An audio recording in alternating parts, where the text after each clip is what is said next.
Far from you are the people you have lost and left behind. They live in the world before yours, when there were still cars in the streets and taxes to pay to governments to order the world. And yet, besides the company, what has changed? You woke in cold mornings then, in small homes with a wood stove, and you wake to cold mornings now much the same. The songs are different, the toads have become wiser, and the birds stranger in their music, and the insects play melodies you have never heard before. The trees are still dark, a little darker now, but beneath the snow you could hardly tell. Has anything changed at all? You have changed, you suppose. Those songs play in the deep recesses of your mind, course through your veins. Wisdom has replaced rage, and confidence overcome fear. You leave your wife sleeping in her bed, and rise to set coffee to brew, and hum to a winter that says hello from the Hallowoods.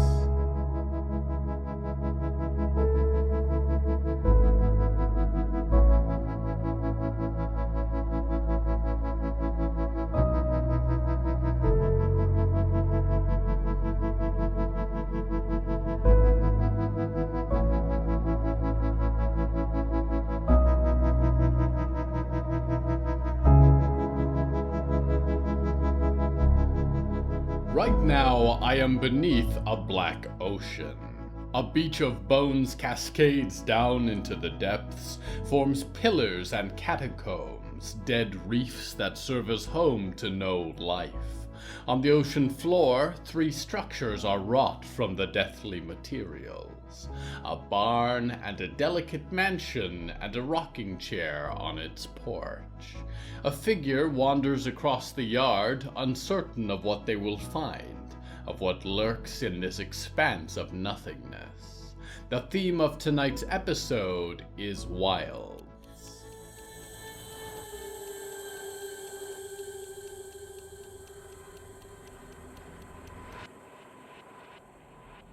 Diggory saw well in the dark, but the ocean was beyond darkness. Inky clouds billowed around them as they plummeted down the beach of bones, descended into unknown depths. The sound of a great heartbeat thrummed in the water, reverberated in their stitched skin. When the steep slope of tumbling skulls and ribs beneath their boots gave way to a flatter plain, they looked up and saw a great shape in the looming darkness, one which they almost recognized. It was an ornate mansion with many hollow windows. A fence of femurs separated it from the rest of the sea floor, and formed a letter M in the center of a gate. They had walked away from a similar one the day they first awoke. "Hello," they said. "My name is Diggory Graves. Is there someone here?" "I know your name," a voice replied. "I should. I gave it to you. Come in." They reached out with their sharpened fingers and pressed open the gate. 2 rocking chairs sat on a porch. In one of them, a bent figure sat working on her embroidery. "Irene Mend," Diggory said. "Granny Mend," she said, and looked up from her embroidery. Her skin was as thin as paper, and one eye was empty as the eye of a needle. "It's taken you longer than I thought to seek me out." "I have not spent much time here lately," Diggory said, and stepped up the few porch steps and sat in the chair beside hers. There was a small piece of fabric in a frame in her hands, which she threaded words into. "I have been busy living."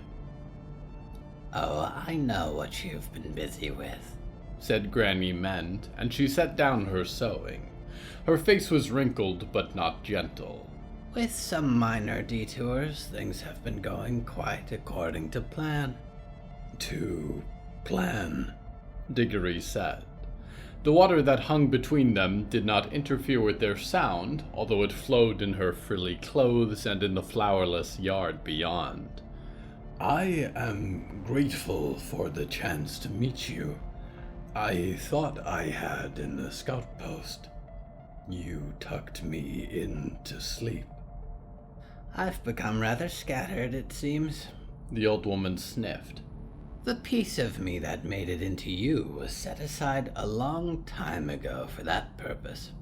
Here she tapped her empty socket. So you have been a part of me, like the rest, said Diggory. Why have you waited so long to announce yourself? Like the rest, she said, and rocked in agitation. No. I am not just a part of you, Diggory. I am your maker. You are the executor of my will. Unfortunately, it appears that I never finished you, but the rain must have gotten in and provided a spark of life in its own way. What is your will? Diggory said, and put their fingertips together. I hope I have not strayed too far from it. As you know, I am currently trying to complete Rizwana's mission. It would be impossible for you to stray far. Have you ever wondered where your wonderful sense of intuition comes from? Diggory frowned, and the old woman smiled. I have been guiding you. As for Rizwana, her mission was never going to succeed. I knew that when I sold her all those secrets. What the heart was, its location, in exchange for permission to use her and her friends' components if they met their end. And, of course, they did. You could have warned them, then, Diggory said. About whatever it was that sunk their ship. They would not have known what they were doing if they had reached their destination anyways. Irene chuckled. They were going to what? Run some diagnostics on the heart of a god? No. This requires a master's touch. You killed them, Diggory said. You condemned them all to die. Nonsense, Irene said. I have never killed anyone. Falling grain killed my father, fire killed my mother. I may have set them in motion, but my hands are clean of blood. All the pieces of your fellow craftsmanships were scavenged. That is why they are iterative, experimental. But for my masterwork, my final creation, I needed precise instruments, the very best. You were made with so much care, Diggory. You were made to save this world. If I should plunge a man into deep water, Diggory said, it is not the lake that drowned him. I'd hope that you would be somewhat philosophical. I gave you some great minds, said Granny Mend. Even so, you should take better care of yourself. The work these others do on our body is very clumsy. It will all have to be taken out and restitched. Diggory glanced down at their palms. Walt's stitches did not strike them as unsightly, even if they were not so neat as their original patterns. You thought Rizwana's mission to be fruitless, Diggory said. So, what is all of this for? A waste? What did you make me to do? Something that Rizwana could never have dreamed of, Irene said, and folded her hands in her lap satisfactorily. The heart will not be damaged. It will not be broken. It is foolish to think that it could be, but it is full of power, regenerative, life-giving power. You are the only thing that can stop it. You will place your hands upon its surface, and all the spells I have written inside of your skin will activate, and they will revive me. Immortally, this time. You believe the heart can form you a new body? Diggory said. I have made the new body myself, said Irene, and gestured to them with a frail little hand. A beautiful work at that. You should be very proud. Of all of my creations, you are the one who is the most important. You are the one who is going to bring your maker back. We would share the same body, then, Diggory said, resisted the urge to rise. Oh, let me be clear. You are a byproduct, Diggory, she said, and reached out, put a hand on their knee. I know that must be hard to hear. I do love you, as I love everything I create. I gave you a name. I made you clothing. I built you out of the very best pieces one could find. But you were empty when you were born, and unfortunately, you will be empty when your purpose is complete. It's quaint that you've developed a bit of a personality along the way, but when you place your hands upon the heart of the garden, Diggory Graves will cease to be. What about my friends? Diggory said, and shifted away. Irene withdrew her hand. About Percy. I have a home at the scout post. I cannot go. You think you love them, don't you? Said Irene, and glanced around to the dark ocean beyond. I made you for a specific purpose, to steal the power of the heart and channel it. Only you can empty that desolate shell and stop it from hurting anyone else again. The changing of the age will be stayed. If you love them, if you really love them, then you will give them a chance to live, no matter what it costs you. I am my own person, Diggory whispered. That is what Rizwana said. That is what I have learned. I am. Surely you did not think that you could escape all the little ugly pieces you are made of, Irene said, brow furrowed.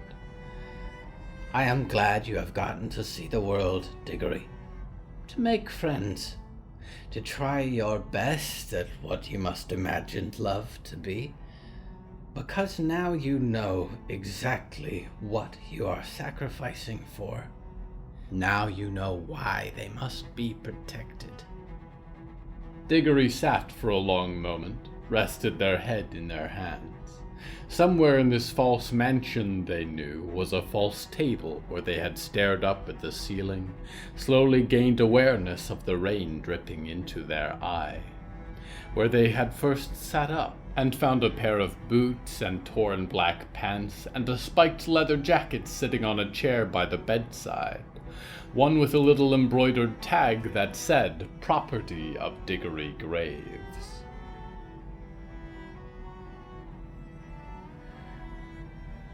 I understand, Diggory said, and wept black tears into a black ocean. Please, when I am gone, tell them what happened. Tell them that I care. That there was no other way. I will, said Irene, and picked up her sewing again, began to pluck away. It was a tag for a piece of clothing. Golden stitches read, "Property of Granny Mend." I will make sure they remember you always.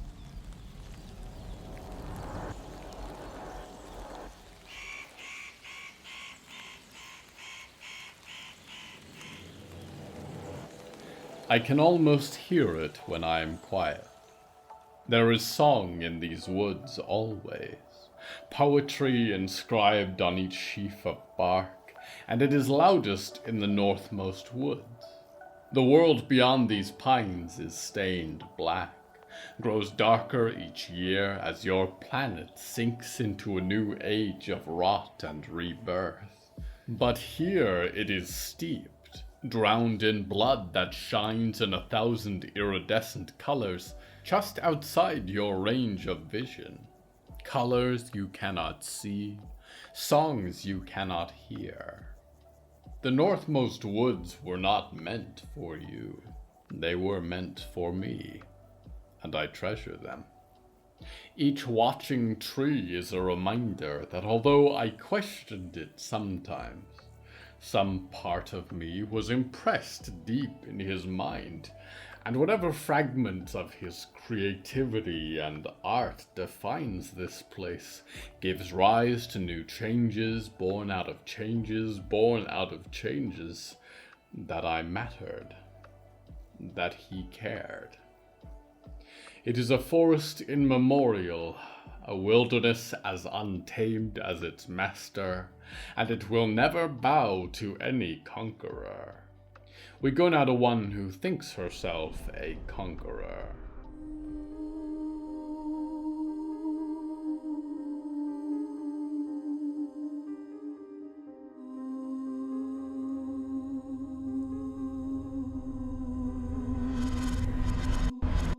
Cindy remembered, through hazy eyes, laying her head to rest in her wife's lap, being cradled a long moment, her chin caressed before she was tucked properly into bed.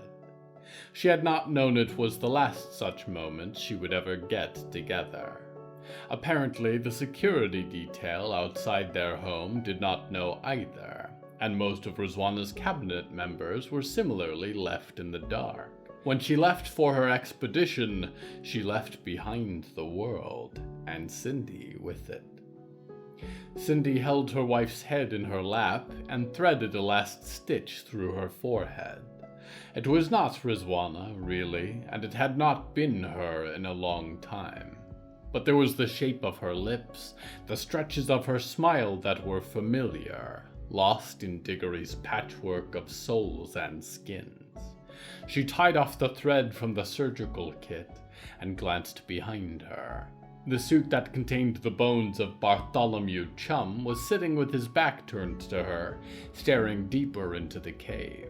She lowered her head discreetly to Diggory's and rested her forehead against them for a moment. Please, she whispered.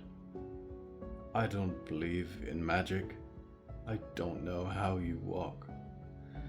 But please, if there's any life in there, come back. We need you. Cindy, said Mort from the back of the tunnel. I heard the sound again. Which sound? Cindy said. She could hear the bear well enough, trampling across the forest floor above them. Dirt hissed and crumbled from the stone ceiling. The bear? Our crew members? It sounds like the wind, said Mort. But it's not. It might be bats, she said, looked into the shadow beyond Mort. His emerald flame eyes provided the only source of illumination back there. Try to keep your voice down. I don't think it's bats, Mort whispered. Cindy looked back down at the corpse in her lap and found that Diggory's eyes were wide open. Diggory, she said, and touched their wrist before remembering that a pulse was unlikely. Diggory, are you all right? Yes, Diggory said, and sat up, examined the long stitches across their midsection, breathed out dust. They looked up to her. You repaired me. I couldn't just let you die again, Cindy said, and shifted away from Diggory, began packing up her supplies. You're lucky it didn't eat you whole. Would have made this all much more difficult. Hi, Diggory, Mort said, and waved with his claw from the back of the cave. I don't understand, Diggory said. What is going on? Where is everyone else? Well, Mr. Mendoza is still missing in action, Cindy said, shoving her suture kit into a supply crate, one of several that she'd managed to get Mort to salvage before he lost a fight with the bear. The bear returned, attacked in the middle of the night. It tore you in two, nearly 3 pieces, and we scattered. I'm not sure where your friends are. Mort and I found our way down here to a cave in this ravine. The bear is still up above looking for us. It hasn't given up in 16 hours. I hope that while it's distracted with us, the others can get to safety. It was unwise to spend this time repairing me rather than running from the beast, Diggory said. It's nothing I wouldn't do for anyone else, Cindy said hurriedly, and stood up. Make the effort worth my while. You were quite neat with the stitches, Diggory said. The Revenant kept looking at their palms. Thank you. I wasn't allowed to try, said Mort. But I helped with my watching the cave. I'm very happy you're okay. I thought I lost a friend. Good job, Mort, Diggory said. And thank you. I was worried I had too. All right, said Cindy, and shouldered the bag with her rifle, looked up to Diggory and Mort alike. There's a beast up there that can tear us apart with a swipe. It's nothing we didn't see coming, only it refuses to stay down for long. That's something I intend to fix permanently, and I need you two to help. What can we do? Diggory said. We have tried so much by now. I was hoping to save these, but I think this has become desperate, Cindy said, and tapped one of her crates. I brought enough explosives to clear a half-mile of forest. Let's see if we can't solve our wildlife problem once and for all.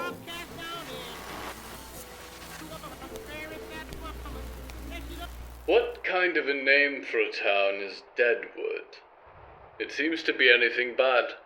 You can barely tell there was a town here at all, for all the forest. These trees remind me of the place up north where my friend lives, but it has me reflecting on everywhere that I've been. I wasn't always a famous influencer and celebrity figure, you see. When I was younger, I was only...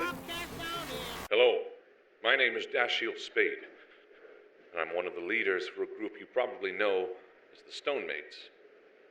I don't have much time. Right now I'm hiding in the walls of Box Cassiopeia with a bundle of stolen equipment. When Lady Ethel left, security was in shambles, and I managed to break out of the conference room they were keeping me in. But they know I'm here. It's only a matter of time. Cindy, if you can hear me out there, no matter what happens, keep up the fight. Our people are going to move mountains. We're going to win this war of attrition. We're going to walk out and see the sunlight again. Don't forget my daughter, all right? It's her I'm trying to build this world for. Oswald is working on something big. I'm not sure exactly what, but I keep tapping into resource requests for Box Beetlejuice. The Botulus Corporation is taking action they haven't taken in years, channeling designers and think tanks and engineers. I don't know what this means for us. If Oswald thinks he can take off in a rocket and ignore the problems in his company, or if he's working on something else, if we're in danger. I can hear them coming up the maintenance shaft. Remember, we're not free until we're allowed to wake up. Don't stop.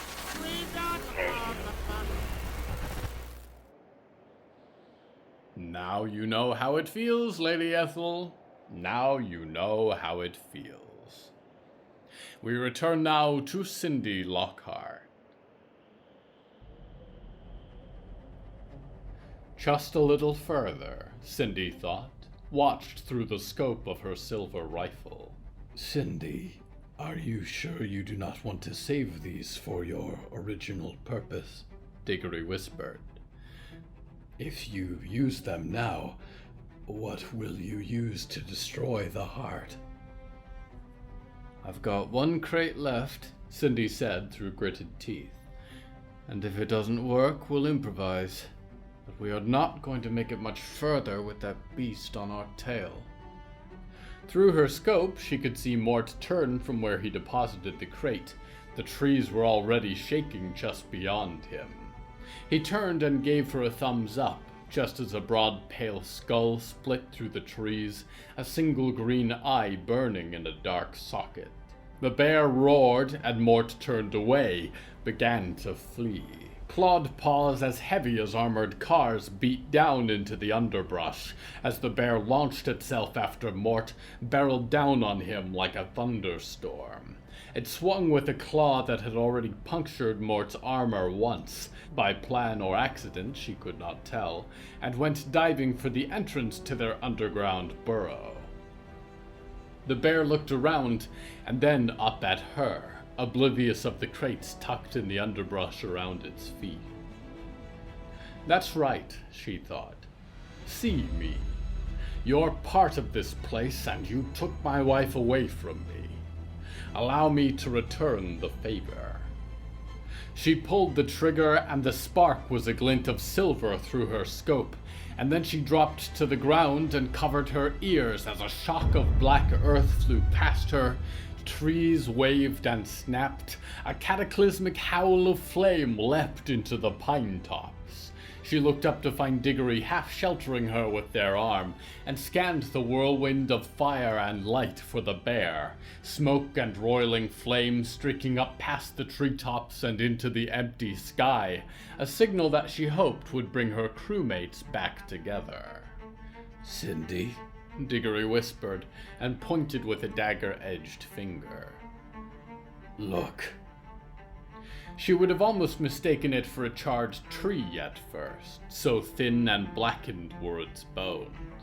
But one skeletal step at a time, the husk of the bear stepped through the flames towards her, fire pouring from its bones, curling in waves around its great toothy skull, a single green point of light shining in the inferno. And then Mort was running past it through the blaze in a screaming panic, and its skull swiveled after him as he dashed with all the speed and grace of a diesel train. "Cindy!" Mort called. "It wasn't bats!" What happened next was difficult for her to process. Something invisible, or nearly invisible, struck the bear, like a large pane of glass had collided with its head.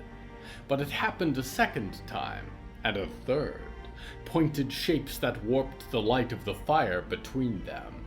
And with each slice, something was missing from the bear. The corner of a cheekbone, a canine, a chip of its bone shoulder. A storm of invisible daggers rose like the wind in the clearing beyond her, shuddered and twisted in the air like a murmuration of starlings. "Is everyone okay?" said a voice, and Cindy looked behind her to find Olivier touching down.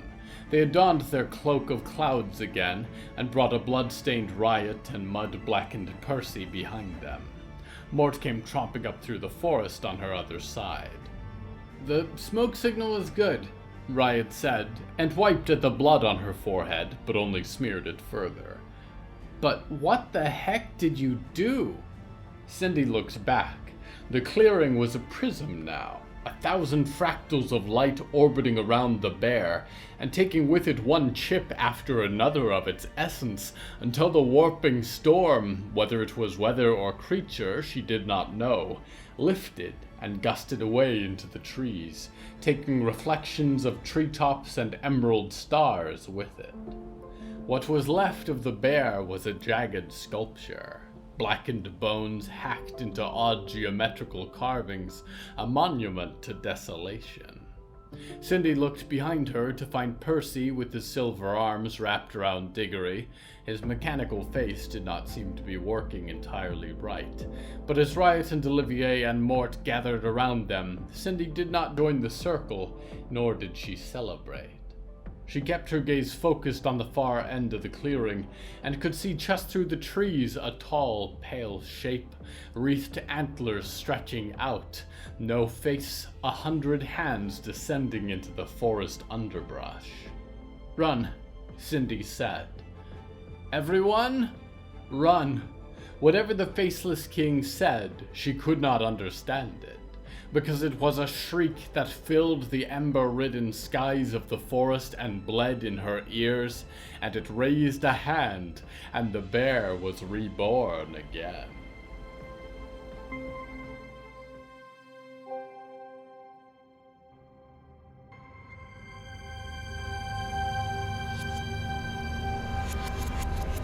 What am I doing? I wonder this every so often, dreamer. Not just because Zizixis implores me to get a better hobby, although I cannot blame her for her concern. It is surely not coincidence that I linger here in these woods. These trees and the people that dwell within them, those that drink of the black rains and those that sleep beneath the waters, the life changing and transforming, I cling to it. Just as I clung to Merrilmar, Garden of the End, when he still lived. He would ask me for space, and I was loath to provide it. His presence was meaning, for around him I did not have to be a runaway from the Council of Heavens, or a useless watcher. I could just be someone who was loved, who was a companion for a great and talented creator. And then he was gone, and my universe with him, and only emptiness remained. A feeling of being alive, but with no reason for it. I sought distraction anywhere I could, but that anywhere was always close, always on this world where his blood fell upon the earth. And I wonder now, is it healthy? I have good reason to share these stories with you, to continue this narrative in your nightmares. But I have lingered in these woods so long, and it will never bring him back. Perhaps, if they succeed, Diggory and Mort and Riot and the others in their mission, it will be good for this forest to slowly disappear, and I can lay my final memories of him to rest. What happens then, I wonder? Who is a Nickignick that mourns no longer? I am curious someday to find out. But that day is not here yet. We go now to one who mourns the path.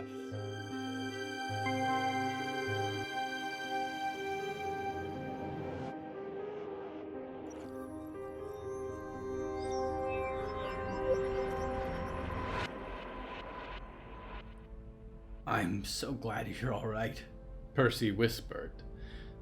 I was so worried. I tried to follow Cindy, but Riot was getting chased, and I had to... It is all right, Diggory said. Cindy repaired me. I was concerned I would not see you again. You'll always see me again, Percy said, and pulled back from Diggory's face a little, admired the new stitches. There they were, in neat black rows. His partner became a little more embroidered each adventure they had. Did you see anything? Percy whispered. From your old selves? You mentioned that happens sometimes. Did Rizwana have anything to say? She did not, Diggory said. I saw nothing. Only darkness. Weird, Percy said. Maybe that's a good sign. That they're, I don't know, integrating, resting a little easier, letting you be you. Right, Diggory said and nodded. Probably that. The tone struck Percy as a little odd, but he pressed his silver mask to Diggory's face again, only looked up when Cindy began screaming to run. "How is that thing not dead?" he said. "I don't know," Riot said from behind him, and began dashing through the woods, Olivier and Mort following close behind her, thumping through the black earth with haste. "But let's not split up this time." The bear was reforming in real time, its bones sprouting new shards, black moss from within growing to cover its shattered ribs, a mane of wet grass blooming around its skull. Behind it, like a wizard in some satanic game book, was the faceless king, hands outstretched over the flame and the bear. Cindy and the others grunted as the faceless king shrieked again, all the little slits in its neck opening up like gills, but Percy was unbothered by the high frequency, and Diggory seemed likewise unscathed, and when Diggory ran, Percy ran after him. There was light ahead, he was sure, glinting through the trees. Were they getting close after all this time? Eventually you had to reach north, he thought, wherever it was now. He leaped through the curling purple underbrush and ducked beneath the oily pine needles, followed as near as he could after Diggory's spiky jacket weaving through the trees. A sound like thunder rolling over the Alabama plains. The bear was on its feet again. The murmuration hadn't finished the job, or the faceless king kept restoring the beast, one of the two. What could you do against a predator that could not be stopped, he wondered. What had they had to do against his dad? And then Percy plummeted down a steep muddy bank and fell after Diggory into an expanse of white like heavenly clouds. Or white like snow, specifically. The others ahead of him picked themselves up from the fall, Mort and Riot and Olivier, who had landed more gracefully. Diggory rose and helped him up with a sharp-tipped hand. "Keep running," Cindy said, and did not so much as stop to take in her surroundings before diving onwards. Percy looked behind them. The forest, in a great heap of stone and overgrown roots, ended. A beach of cold rock and entangled bones descended into a great ice sheet, and it stretched as far as the eye could see in every direction, black ice beneath an emerald sky. "What is this place?" Percy whispered. "There's ice? I thought global warming took care of that." We are getting close, Diggory whispered. Now we must run. Diggory took off on stilt-like legs after the rest of the group, and Percy followed close behind, silver feet scratching against the ice beneath. How thick is the ice, he wondered. Thick enough to hold up Mort. He looked behind as Riot screamed and saw the hulking shape of the bear peel out of the wood, come scrambling over the ice 50 feet behind them. "Diggory," Percy said. "we can't keep doing this. It won't give up."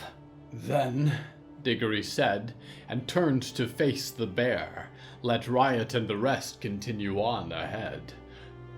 let us buy them a little time. "Right," Percy said, and looked over, took Diggory's hand, gave it a little squeeze. "I love you." Diggory began, but they were cut short by a sight in the distance. There was a rumble. Not of thunder this time, not of the bear's great trampling paws as it roared and bellowed across the ice, but an earthquake, a shudder in the world from deep below. And then the bear, in the middle of one great leap, was gone with a crack. The ice beneath it buckled and flew into pieces, and from the great waters below rose a great black obelisk or tentacle or pseudopod, an arm of the ocean itself, and it engulfed the bear entirely, and pulled it into the depths below the ice. Flumes of frost shot up in its wake. "Diggory?" Percy said, and looked down at his feet. The ice was not black, he realized.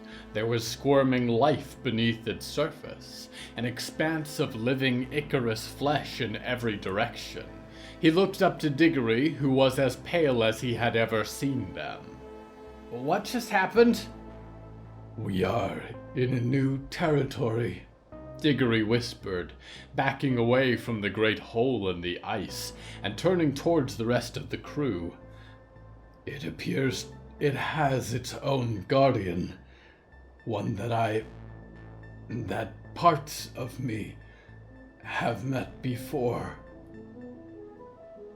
Percy looked down at his feet again, but the wriggling worm-like shapes beneath the ice sheet had shifted to look like letters, spelled a word in cursive over and over again, from beneath his feet out to the horizon. "Creep," it said. "What does it want?" Percy whispered. "I believe," Diggory said, "it wants us to die." "Die," agreed the words beneath the ice. Percy reached out and grabbed Diggory's hand as they ran, and then the blanket of ice on the surface of the ocean came to life, and the horizon shattered in every direction.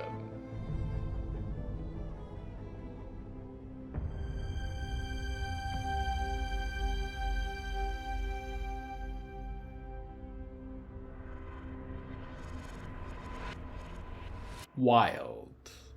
Do you fear what lies beyond the carefully constructed artifice of your life, dreamer? Or do you treasure it? Is it out in the untamed regions of your world that you are reminded how transitory the scope of your problems are? Or do you wish to remain blissfully unaware of the world outside? Deal with the little problems of electricity and resource and function without the frightening unknown creeping in. Your world has become a wilderness, and you would have to strive now to ignore it. Trees reclaim ancient concrete with their roots, and ivies grow to entangle the most unsightly of structures. Rich fields replace the manicured lots of grass held a generation ago. And in this wilderness, you must choose what you wish for your life. It is a choice I do not envy you, dreamer, but one you may make freely. Walking for now in these forlorn pines, I am your loyal host, Nick, waiting untamed for your return to the Hallowoods.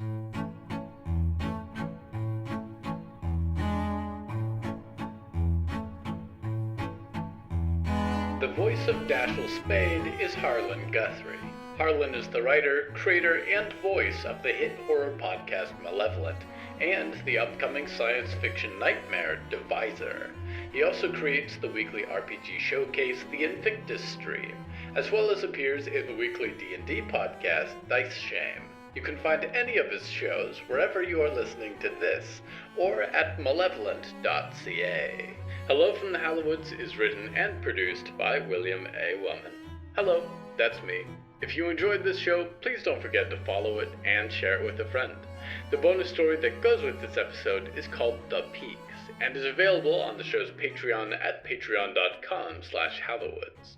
Because we operate without ads or sponsors, our supporters are all that keeps this show going. Plus, supporters get weekly bonus stories, behind-the-scenes content, exclusive merch, and even more. Merchandise and episode transcripts are available at hellofromthehallowoods.com. You can even find us on social media at @thehallowoods. Music is used under license from artlist.com. Our opening theme is Forest Overture by Yehezkel Raz, and the closing theme is Farewell by Malba Sitzman and Matan Efrat. Until next time, dreamers, a brief novel editing break for the show has begun. Over the next month of listening, please enjoy some bonus episodes featuring conversations with some of the best writers in audio drama called The Skull Sessions. The Hallowoods will return soon.